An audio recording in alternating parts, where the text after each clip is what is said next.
एक तरीका है जंगल बचाने का। तरीके कई सारे होते हैं। आप बाल बनाते हैं ना बेटे, तो कन्या कई प्रकार की होती है घर में, छोटी बड़ी कई प्रकार की कन्या होती है, कुछ गंदी की होती है, फिर भी हम उससे बाल बनाते हैं। ऐसा ही होता है। मैं अनुरोध करूंगा जो यहाँ पे हमारे दुकानदार भाई लोग भी आ रखे हैं, मैं उनके लिए भी ये मैसेज है और पूरे गाँव के लिए मैसेज है। कोई भी एक आदमी बोल दे यहाँ पर संडे के मार्केट लगता है तो करीबन 100 लोग सब्जी लेने आते हैं। करीबन कितना 150 200 लोग सब्जी लेने आते हैं यहाँ पे, बड़ा गजब आंकड़ा है। और जब सब्जी लेते हैं तो एक पन्नी में भिंडी आती है, दूसरे पन्नी में बंद गोभी आती है, तीसरे पन्नी में कद्दू आता है, चौथे पन्नी में शिमला मिर्च आते हैं और टमाटर की तो अलग ही पन्नी होती है। ऐसा ही होता है। जो बड़े लोग हैं, मैं गलत बोल रहा हूँ हाँ ना बताएं, ठीक है। तो मैं क्या बोलता हूँ कि सब्जी ली आज, पर्यावरण साफ करने का तरीका बता रहा हूँ। हम तो करने लगे हैं, आप लोग भी करिए। मैं अपने घर में भी थैले यूज करता हूँ जो मैं बोलने जा रहा हूँ। तो आप 200 लोगों ने पन्नी ली, 200 सब्जी लेने आए थे, 5 पन्नी ले गए। ऐसे होता है भाई साहब, कम से कम 5 पन्नी। तो आप 1000 पन्नी आज अपने घर में और गाँव में लेके जा रहे हैं। जो बाजार से 5-10 लाला लोग लेके आए थे, वो कबाड़ा लेके आए थे, वो खाने के लिए चीजें ला रखे हैं। हर चीज के 2 पहलू होते हैं, एक अच्छा और एक बुरा। ऐसा ही होता है। सूरज से गर्मी भी होती है और सूरज से विटामिन भी मिलती है। ऐसा ही होता है ना। ऊपर रात सुबह को उजाला होता है और इसी के सामने रात को अंधेरा होता है। हर चीज के 2 पहलू होते हैं। तो अभी क्या हुई कि 1000 पन्नियां आप लोग गांव में लेके जाएंगे और पन्नियों से क्या करेंगे आप उसको कुछ करते हैं पन्नियों का? कोई भी कुछ करता हो तो बता दीजिए, क्या करते हो? बचाते हैं ना? हाँ तो ठीक है, पन्नी को बचाते हैं। कुछ तो बोला बच्चा, ठीक है उसने बोला, अच्छी बात है। बच्चा की क्या करते हैं? अच्छी बात है। अगर बच्चा ऐसा करता है, यूज भी लेता है, अच्छी बात है। अक्सर क्या होता है कि हमारी माँ बहनें ज़्यादा सब्जी लेने जाती हैं, अक्सर ऐसा ही होता है। हम लोग कुछ कम ही लेते हैं सब्जियाँ, बाई चांस ही ले पाते हैं कि सब्जी लेके आ जाए शाम को, क्योंकि हमारा टाइम ऐसी होता है। तो अगर 1000 पन्नियाँ आज आप ले गए हैं और अगर महीने में इसको महीने में गुणा करते हैं 30 दिन में, 30,000 पन्नियां। और 30,000 सुनने में तो कुछ और समझ में आ रहा है, लेकिन जब 30,000 पन्नियों की संख्या होती है, वो पूरे गांव को बर्बाद कर रही है। हम वैसे भी खेत बर्बाद हो रहे हैं यहाँ पर नहीं, मेरे गांव में सब जगह हो रहे हैं, पूरे उत्तराखंड में हो रहे हैं। टूरिस्ट भी आ रहे हैं, वो भी फेंक रहे हैं। पहले हम फेंक रहे हैं हमारे घर के आसपास, फिर टूरिस्ट फेंक रहे हैं। अगर हम साफ रखेंगे, टूरिस्ट कभी नहीं फेंकेगा, ये गारंटी इस बात की।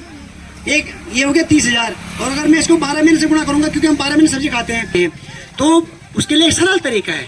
और इतना सरल तरीका, हम समस्या पर हमेशा बात करते हैं कि बाघ आएगा, लेकिन हम समाधान पर काम करते हैं, क्योंकि हम उसके रेस्क्यू करते हैं। आप सबने देखा, गांव वालों ने बहुत अच्छे से देखा है। और हाँ, ये मौका मिला है। मैं पहली बात तो ये बोलना भूल गया था कि सब गाँव वालों का धन्यवाद, क्योंकि इस साल पूरी इतनी ज़्यादा गर्मी थी पूरे उत्तराखंड में, पूरे देश में, सब लोग जानते हैं।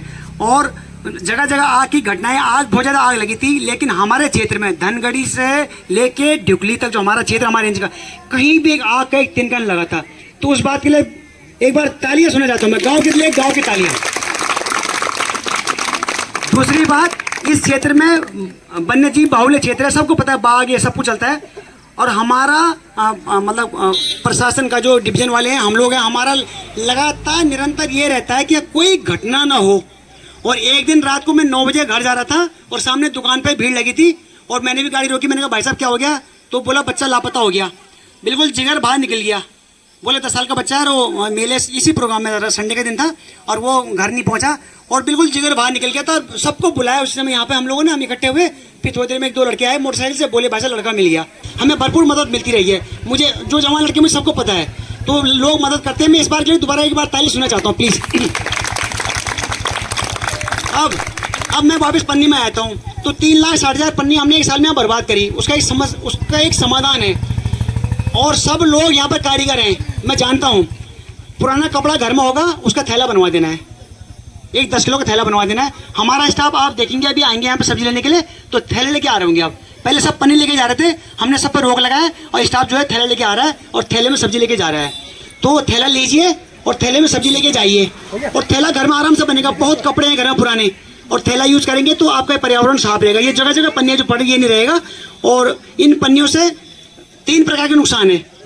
जो चिड़िया होती है ना, चिड़िया, आपने अभी जलेबी खाई या कुछ भी खाया, अभी यहाँ पे जो भी है पैकेट में आपने खाया, फेंक दिया, ऐसे तो करते हैं। आपका डस्टबिन नहीं है गांव में। हमारे पास भी, मेरे शहर में लोग आते हैं, मैं शहर में रहता हूँ फिलहाल, कमरे। चिड़िया आई, नुकसान किसको हुआ? देखो, चिड़िया आई, उसने चोंच, उसके चोंच होते हैं, उसने चोंच से उसको फाड़ा और जो उसे लेना चाहा उसे लिया। फिर आया बंदर, उसके बाद बंदर ही आते हैं, लंगूर बंदर। वो क्या करते हैं, और सुअर, वो क्या करते हैं, उस पन्नी को ऐसे फाड़ फोड़ते हैं हाथ वाथ से। सुअर भी फाड़ता है बहुत, और वो उसकी चीज़, अंदर की चीज़ खा लेता है। लेकिन जो आपकी गाय होती हैं, जो गांव में गाय होती हैं, और जो जंगल में चीतल और सांबर होते हैं, ये लोग उसको खाते हैं और उसके बाद ये मर जाते हैं। ऐसे बहुत से केस हैं कि गायों के पेट फाड़ के और 10-10 किलो पन्नी निकाली गई है अंदर से। जब पन्नी हम क्या करते हैं, पन्नी का बॉल बनाते हैं, खेलते हैं, तो बांध के टाइट करते हैं ना उसको, ऐसे वो पेट में जाके जमा हो जाता है। तो पन्नियों पे विशेष ध्यान दिया जाए और थैले जरूर बनाए जाए। मैं, अगर मुझे अगले संडे को, हमने परसों डिग्री स्कूल में कहा था, तुम वहीं पढ़ती हो, आप कौन सी क्लास पढ़ते हो? 9th। आप यहाँ म्यूजियम में आए थे, ये बच्चा म्यूजियम में आया था, तो इत्तेफाक से जब बच्चे आए तो मेरे को बच्चे काम करने लगे हैं। तो आज तो बच्चे भी मिले और माँ बाप भी मिले और दादा दादा भी मिले हैं और कुछ वैसे लोग मिले, सभी लोग टाइप भी मिले, गजब का माहौल मिला है। तो मुझे अगले संडे को मैं यहाँ आऊँगा, स्पेशली वजह आता नहीं मैं मार्केट में, मैं अगले संडे को आऊँगा। मैं चाहूँगा कि डॉक्टर साहब मेहरबानी करके पहले गाँव में